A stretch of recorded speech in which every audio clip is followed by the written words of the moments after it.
గాడిద పిల్లకి దేవుడు యూజ్ చేసుకుంటున్నారు, మీకు ఎందుకు యూజ్ చేయలేరు? హల్లెలూయా. దేవుడు ఈ మాట చెప్పినారు, ఎగ్జాక్ట్ అదే మాట ప్రకారము శిష్యులు ఏం చేస్తున్నారు, ఆ ఊరికి వెళ్ళి ఆ గాడిద పిల్లని తీసుకువచ్చినప్పుడు అక్కడ కొన్ని ఆటంకులు, కొన్ని మాటలు చూస్తున్నాము. కానీ శిష్యులు ఎగ్జాక్ట్ యేసు ప్రభు ఏమన్నారు ఆ మాట చెప్పిన వెంటనే వదిలేస్తున్నారు. హల్లెలూయా. మేము కూడా ఎగ్జాక్ట్ అలాగే నడుస్తే దేవుడు తప్పకుండా బ్లెస్ చేస్తారు. మీరు ఆత్మల గురించి నిలబడండి, ఆత్మ సంపదన గురించి మీరు నిలబడండి. దేవుడు ఇంకా ఇంకా బహుగా మీ కుటుంబంకి మీకు ఆశీర్వదిస్తారు. ఈ భూమిలో సర్వశ్రేష్టమైన ఒక పని ఏంటంటే దేవుడు పని. మీరు మనుషు గురించి కానీ ఈ లోకం గురించి కానీ ఎన్ని పని చేసుకోండి, మీకు జీరో ఆశీర్వాదం. ఒక అయ్యగారు హాస్పిటల్లో సిక్నెస్లో ఉన్నప్పుడు, ట్రీట్మెంట్ జరిగినప్పుడు ఇంకొక గదిలో వాళ్ళ చర్చిలో ఎవరైతే అబ్బాయి వచ్చి క్లీన్ చేస్తూ చైర్ అరేంజ్ చేస్తూ అయ్యగారు వాళ్ళ చర్చిలో ఆయన కూడా హెల్త్ ఇస్తూ ముందు ఆయనకి ట్రీట్మెంట్లో అడ్మిట్ చేశారు. దాని తర్వాత ఈ అయ్యగారు సడన్గా సిక్నెస్ వస్తే అక్కడ అడ్మిట్ చేశారు. అయ్యగారు ఇలాగ పడుకున్నారు. సడన్గా ఆత్మ పరలోకం వెళ్తుంది అని చూస్తున్నారు అయ్యగారు. అక్కడ వెళ్ళిన తర్వాత యేసు ప్రభు గేట్లో నిలబడి ఉన్నారు. మీరు వస్తారని ఎదుట చూస్తున్నాను, రా, నీ గురించి ఒక మంచి ఇల్లు ఏర్పాటు చేసి ఉన్నాను. మీరు భూమిలో ఉన్నప్పుడు నా సంఘంలో మీరు చాలా కష్టపడినారు. ఏంటి? నా సంఘం, నా సేవ గురించి మీరు అన్నీ క్లీన్ చేస్తూ శుభ్రంగా నీట్ చేస్తూ మీరు చాలా సంవత్సరం మీరు కష్టపడినారు. మీ గురించి ఒక మంచి ప్లేస్ని ఏర్పాటు చేసిన రాన్ని ఇక్కడ తీసుకెళ్ళినారు. అయ్యగారు చూస్తున్నారు. అంటే చూడండి, ఒక చర్చిలో చిన్న పని చేసిన పర్సన్ని దేవుడు అంతగా ప్రేమిస్తూ ఆశీర్వదిస్తున్నారు. మీరు ఒక ఆత్మైన కాపాడితే దేవుడు ఇంకా ఇంకా ఎంత ఆశీర్వదిస్తారో జర ఆలోచించండి. ఈ విషయంలో మనకి ఈరోజు ఆలోచన లేదు. హల్లెలూయా. ఈ ప్రపంచంలో ఎన్ని మనుషులు ఉన్నారు, ఎన్ని కుటుంబాలు ఉన్నారు.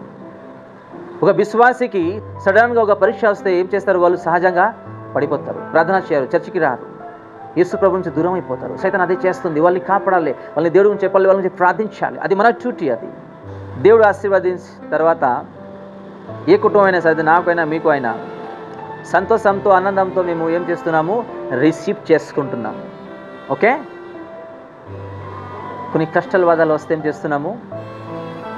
పూర్తిగా ఈ చాప్టర్ మీరు చదివితే ఈ ఎగ్జాక్ట్ ఏ పర్సన్స్, ఏ కుటుంబం అయితే, ఏ ఊరు పర్సన్ అయితే దేవుడికి రెస్పెక్ట్ ఇచ్చారు, వాళ్ళు ఏం చేస్తారు? లాస్ట్లో వీళ్ళకి సిలువలు వేయండి అంటారు. అదేందా మీకు? మీరు చదవండి. ఈరోజు ఎగ్జాక్ట్ అలాగే మేము కూడా జీవిస్తున్నాము. ఈరోజు దేవుడు ఆశీర్వదిస్తే ఆనందంతో థ్యాంక్స్ దేవా, స్తోత్రం దేవా అనుకుంటున్నాము. కొన్ని సమస్యలు వస్తే మళ్ళీ దేవుడికి ఏం చేస్తున్నాము? నిందిస్తున్నాము, బాధపడిపోతున్నాము. కానీ ఇక్కడ ఈ మెటీరియల్లో చూస్తే ఇద్దరు శిష్యులకి దేవుడు ఏమన్నారు? ఎగ్జాక్ట్ అలాగే జీవిస్తే దేవుడు మనకి ప్రతి ఒక్క విషయంలో కాపాడతాడు. ఈరోజు మేము లేము కాబట్టి ఈ ఊరికి వచ్చిన తర్వాత అందరూ రెస్పెక్ట్ చేస్తున్నారు. ఎవరికి? మన యేసు ప్రభుకి. ఈ ఊరిలో ఒక రెస్పెక్ట్ దొరికింది. వీళ్ళే లాస్ట్ ఏం చేస్తారంటే వీళ్ళని సిలువలో వేయండి, సిలువలో వేయండి, సిలువలో వేయండి, సిలువలో వేయండి. హల్లెలూయా. చూడండి, ఒక మనుషుకి ఆశీర్వాదం ఇస్తే స్తోత్రములు, ఆశీర్వాదం తగ్గిపోతే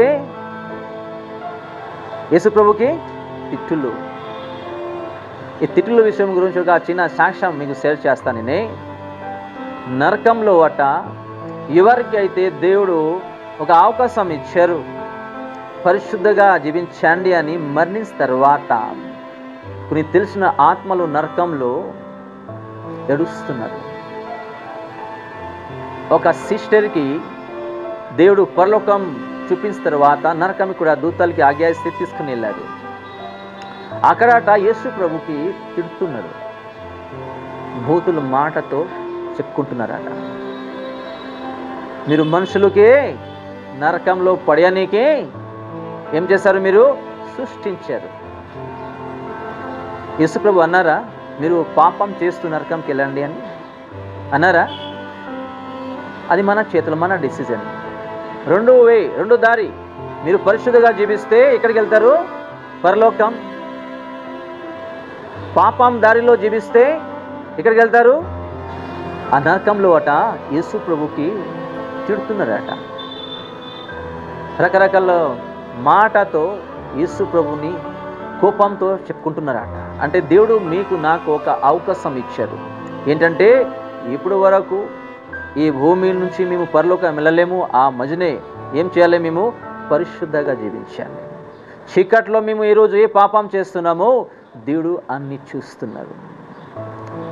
అలాగే మెలుగులో కూడా ఏ పాపం చేస్తున్నాము దేవుడు అన్ని చూస్తున్నాడు. సహజంగా ఒక తల్లిదండ్రి దృష్టిలో పిల్లలు తప్పు చేస్తే వాళ్ళు బాధపడిపోతున్నారు, ఇంటి నుంచి గెంటేస్తున్నారు. యేసు ప్రభు ఏ మనుషు గురించి ప్రాణం ఇచ్చేశారు. ఆ పాపం మళ్ళీ మళ్ళీ చేస్తే దేవుడు ఎన్ని బాధలు ఉంటారు చూడండి, ఎన్ని కష్టాలు ఉంటారు వాళ్ళ బిడ్డల గురించి. అది మనుషుకి బుద్ధి ఉండాలి, మనుషుకి జ్ఞానం ఉండాలి, మనుషుకి తెలివి ఉండాలి. ఎల్లు ఉన్నాయి కానీ వాళ్ళ ఇష్టం జీవిస్తున్నారు. యేసు ప్రభు ఏం చేయలేదు. మొదటిసారి యేసు ప్రభు భూమికి వచ్చారు, మా పాపం గురించి మరణించారు, మాటలు విన్నారు, నిందించారు మనుషులు. రెండోసారి వచ్చినప్పుడు మళ్ళీ మా గురించి చనిపోనికి రారు. ఇక్కడ చూస్తున్నాము ఈరోజు దేవుడు కొన్ని బాధ్యత శిష్యులకి ఇచ్చినప్పుడు వాళ్ళు ఏం చేశారంటే ఎగ్జాక్ట్ అలాగే వాళ్ళు చేశారు. అలాగే ఆ గాడి పిల్లయి కూడా తీసుకెళ్ళినప్పుడు కొన్ని మాటలు వచ్చింది వాళ్ళకి, కానీ యేసు ప్రభు పేరు చెప్పిన వెంటనే వాళ్ళు ఏం చేశారు? విడిచిపెట్టేశారు. ఒక గాడిద పిల్లకి దేవుడు యూజ్ చేశారు. ఏ టాలెంట్ లేదు, ఏ జ్ఞానం లేదు, ఏ శక్తి లేదు. మీకు నాకు ఎందుకు దేవుడు యూజ్ చేయలేరు? మీకు ఒక మంచి పాస్టర్ కూడా చేస్తారు, ఒక ప్రాఫెట్స్ కూడా చేస్తారు, ఒక మంచి సింగర్ కూడా చేస్తారు, ఒక మంచి ఇన్స్ట్రుమెంట్లో బాధ్యత కూడా తీసుకోవాలని కూడా దేవుడు చేస్తారు. కానీ మీరు నేనేం చేయాలి? దేవుడు వాక్యానుసారంగా నిలబడితే తప్పుగా చేస్తారు. హల్లెలూయా. ఈరోజు ఏ బాధ్యతలో ఉన్నాము, ఏ ఆలోచనలో ఉన్నాము, ఏ దారిలో వెళ్తున్నాము, అది దేవుడు ఈరోజు ప్రతి ఒక్క పాయింట్ ద్వారా మనకి తెలియజేస్తాడు. దేవుడు మొదటిగా ఏమన్నారంటే శిష్యులకి ఇద్దరికి ఊరు పంపిస్తున్నారు. అక్కడికి వెళ్ళి ఎప్పుడు ఎవరు కూర్చునలేదు. అలాంటి గాడిద పిల్ల మీరు చూస్తారు, తీసుకుని రండి. ఎవరైనా అడిగితే యేసు ప్రభు అన్నారు చెప్పండి, వదిలేస్తున్నారు. ఎగ్జాక్ట్ అలాగే దేవుడు మీకు నాకు ఒక బాధ్యత ఇచ్చారు. కానీ ఒక మాట, మీరు అయినా నేనైనా నిజాయితీగా పరిశుద్ధంగా మేము వెళ్ళినప్పుడు దేవుడు నామంలో జీవించినప్పుడు కొన్ని మాటలు వస్తుంది, ఆటంకులు వస్తుంది, తీసేయండి, సైడ్లో పెట్టేసేయండి. దేవుడు అన్నీ మీకు సక్సెస్ చేస్తారు, మీ లైఫ్లో మీకు నడిపిస్తారు.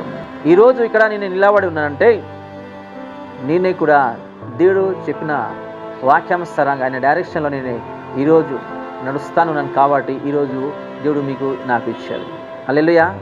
నా తల్లి తండ్రికి లేకుండా, నా అక్క చెల్లికి లేకుండా, నా బంధువులకు లేకుండా నాకు ఒక ఆత్మీయ కుటుంబం నాకు దేవుడు ఇచ్చాడు. హల్లెలూయా. అది నా సంఘం అన్నమాట. ఈరోజు మీరైనా నేనైనా మా సొంత వారి మాకి రకరకాల మాట చెప్తారు, విడిచిపెట్టి వదిలేస్తారు. మరి ఏం వాళ్ళకి వస్తుంది? ఆ మాటతో మనకి బాధాకరంగా వాళ్ళు చేస్తారు. కానీ దేవుడు వాళ్ళ బిడ్డల మధ్యనే మనకి ప్రేమ, శాంతి, సమాధానంతో ఈరోజు వరకు నడిపిస్తూనే ఉన్నారు. ఇది చిన్న విషయం కాదు. చిన్న వాక్యం ద్వారా దేవుడు మా ప్రతి ఒక్కరిని ఆశీర్వదించు కాక. ఆమెన్.